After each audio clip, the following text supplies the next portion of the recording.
Welcome, everyone. Today, we're taking a deep dive into the world of criminal deceit. Mhm.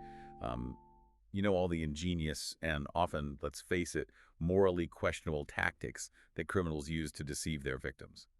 And you sent in some really interesting true crime material, really focusing on those methods. Yeah, exactly. And there are some pretty remarkable cases in here. I mean, our goal today is to kind of get inside the minds of these cunning individuals, really trying to figure out how they operate, what drives them, and most importantly, what we can learn from these cases to protect ourselves. I think that's a really important point. And, it's fascinating because we have accounts from across history, all the way up to the present day, talking about elaborate deceptions from con artists to financial fraudsters. And Hmm. like some of these schemes are just so audacious. Absolutely. And what's striking is the level of planning, the psychological manipulation involved. It really makes you think about what kind of person could pull this off, Yeah. what makes them tick. Well, and that brings us to a central question that your material kept raising. Hmm. It's this idea of, like, is it a genius mind or a disturbed psyche behind these criminal masterminds?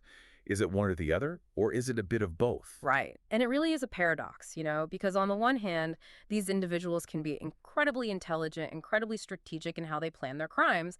But then on the other hand, their motivations, the harm they cause, it just shows a real disconnect from basic empathy and societal norms. So it's like this intricate web, as your sources put it, spun by some of the world's most cunning criminals. Exactly. Okay, so let's get into some specifics. And I think we have to start with a name that's almost synonymous with financial fraud.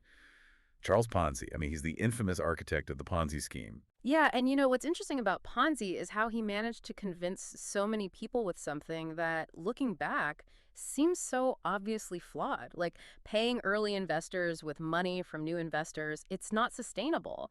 But his sources talk about his charisma and audacity, and that must have been a huge part of his success. Absolutely. It wasn't just an investment he was offering, it was an image, a sense of exclusivity. I mean, you can almost imagine his sales pitch. The way he probably oozed confidence made people feel like they were in on something special. It wasn't just a small-time operation, right? I mean, this was one of history's most notorious financial frauds. Absolutely massive. And what's really unfortunate is that his scheme, even though it collapsed, it's been copied countless times since then. Okay. It's like a blueprint for financial fraud. Wow. Okay, so let's switch gears completely and talk about someone who used very different tactics. Mhm. Frank Abagnale Jr., I mean, his story, as your sources point out, inspired the film Catch Me If You Can. Yeah, and his exploits are just mind-boggling. I mean, a Pan Am pilot, a doctor, a lawyer, all before he was 21. That's just incredible. But what I find really fascinating is the social engineering involved. Like, he must have been a master at reading people, figuring out their weaknesses, and using that to his advantage. I mean, did you read about how he escaped from a moving airplane? Talk about audacity. It just shows you how resourceful he was, how willing he was to take risks. He was totally committed to maintaining that facade, even when the pressure was on. So we have these two very different examples, but it really begs the question, what drives someone to engage in such elaborate deceptions? What's going on in their minds? Well, your sources dive into their psychological profiles, and it seems like there's no single answer. I mean, experts often talk about a mix of narcissism, a sense of superiority, and a belief that they are above the rules. So a lack of empathy for their victims. Exactly. They often genuinely believe they're smarter than everyone else and that they can get away with it. And coupled with that is this incredible understanding of human psychology. Like, they know how to push our buttons, play on our desires and fears. Right, so it's that combination of intelligence, charm, and manipulation that makes them so dangerous. Exactly. The charm is what disarms people, makes them more trusting, less likely to question things, and that's when manipulation comes in. This is all pretty unsettling, but it raises a really important question. How do we protect ourselves? Mm. I mean, your material lays out some really practical tips. And the first one is question everything. Especially in today's world where information is everywhere, we have to be skeptical, especially when it comes from sources we don't know or trust. Like, take a moment to verify things, especially if it involves money or personal information. The next one is trust but verify.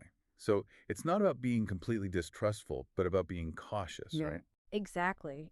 Build trust slowly, but don't be afraid to double check things, even if someone seems trustworthy at first. Look for proof. Verify their credentials. And the third tip is stay informed. So basically, the more we know about common scams and tactics, the less likely we are to fall for them. Absolutely. Like, knowledge is power in this case, because scammers are always coming up with new tricks, so we have to stay ahead of the game. This next one is interesting. Listen to your instincts. I mean, we all have that gut feeling sometimes, but we don't always listen to it. Yeah, but it's important to pay attention to those feelings. Like, if something feels off, too good to be true, or just doesn't sit right, trust your gut. Don't ignore those red flags. And the last tip is educate others. So it's not just about protecting ourselves, but also about spreading awareness, right? Exactly. Like, the Mm. more people who know about these scams and tactics, the harder it is for scammers to succeed. It's about creating a more informed and resilient community. Now, there were a couple of other tips that I found really intriguing. One was to study body language. Yeah, the idea is that sometimes nonverbal cues can betray a liar, even if they're good at what they do. Of course, it's not foolproof, but learning to read those subtle signs, like shifts in posture or tone of voice, can be helpful.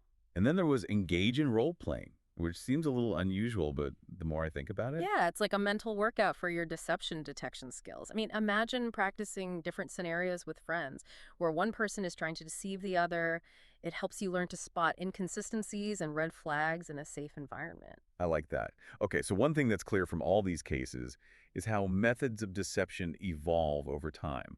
I mean, your material talks about how criminals exploit societal trends and new technology. Absolutely. Like, the internet has been a game changer. It's created a whole new world for cybercrime. And now scammers can operate from anywhere in the world and target huge numbers of people. Right, we see it all the time. Phishing emails, fake websites, online investment scams. Exactly. But here's the thing. Even though the technology is changing, the underlying psychology of deception remains the same. It's still about using charm, manipulation, and exploiting our vulnerabilities. So as we wrap up this deep dive, what would you say is the most important takeaway for our listeners? Well, the sources really emphasize the importance of vigilance. But it's not just about being cautious, it's about understanding how deception works, recognizing the patterns, and developing a healthy skepticism. It's about empowering ourselves with knowledge. Exactly. And if we learn from the past, if we stay informed about current trends, we can protect ourselves and each other. Well said. And, given the creativity and ingenuity we've seen in these cases, it really makes you wonder, what does the future of deception hold? And how can we adapt to stay ahead of the game?